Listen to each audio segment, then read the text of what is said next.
নাম ঠিকানা পরিবর্তন করেও শেষ রক্ষা হল না হত্যা মামলায় যাবজ্জীবন সাজাপ্রাপ্ত আসামির। দুলাভাইকে হত্যার দায়ে যাবজ্জীবন সাজাপ্রাপ্ত হয়ে ৬ বছর আত্মগোপনে থাকার পর ১৪গ্রাম থানা পুলিশ অভিযান চালিয়ে মিজানুর রহমান নামে এক ব্যক্তিকে গত শুক্রবার গভীর রাতে গ্রেফতার করেছে। শনিবার দুপুরে তথ্যটি নিশ্চিত করেছে থানার ভারপ্রাপ্ত কর্মকর্তা ত্রিনাথ সাহা। মিজানুর রহমান উপজেলার আলকরা ইউনিয়নের বাগ গ্রামের মৃত আব্দুস সাত্তারের ছেলে। তিনি আদালতের রায়ের পর থেকে নিজের নাম ও ঠিকানা পরিবর্তন করে ছদ্মবেশে আত্মগোপনে ছিলেন। থানা সূত্রে জানা গেছে ২০০৮ সালে চট্টগ্রাম বন্দর থানা এলাকায় আলকরা ইউনিয়নের দুপাখিলা গ্রামের মৃত ইউসুফ ভুইয়ার ছেলে ইকবাল আহমদ ভুইয়ার স্ত্রী সুফিয়া আক্তার রিয়া ও শ্যালক মিজানুর রহমান সহ পাশাপাশি এলাকায় ভাড়া বাসায় বসবাস করে আসছিলেন। ইকবাল পেশায় গাড়ি চালক ছিলেন। তার জমানো অর্থগুলো স্ত্রী ও শ্যালকের নিকট জমা ছিল।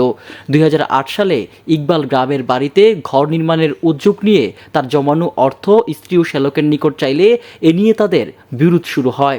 ওই বছরের ৩ অক্টোবর ইকবাল চট্টগ্রামের ভাড়া বাসায় স্ত্রী রিয়া ও শ্যালক মিজানুর রহমান কৌশলে হত্যা করে পরদিন ৪ অক্টোবর সকালে একটি মাইক্রোবাস যুগে লাশ গ্রামের বাড়ির এলাকার রাস্তার উপর ফেলে রেখে পালিয়ে যায়। পরবর্তীতে স্বজনরা লাশটি দেখে পরে দেখা যায় শরীরে আঘাতের চিহ্ন রয়েছে।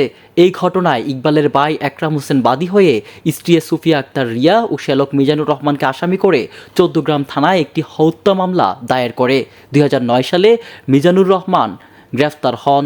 ২০১২ সালে তিনি জামিনে বের হয়ে আত্মগোপনে চলে যান। ২০১৭ সালের ৭ আগস্ট বিজ্ঞ আদালত মিজানুর রহমানকে যাবজ্জীবন কারাদণ্ড প্রদান করে। এরপর থেকে তিনি নিজের নাম পরিবর্তন করে মিজানুর রহমান থেকে আব্দুল কাদের পরিচয় দিয়ে আত্মগোপনে চলে যান। তথ্য প্রযুক্তির সহায়তায় গত শুক্রবার গভীর রাতে তাকে ফেনীর সদর একটি বাড়ি থেকে পুলিশ গ্রেফতার করে।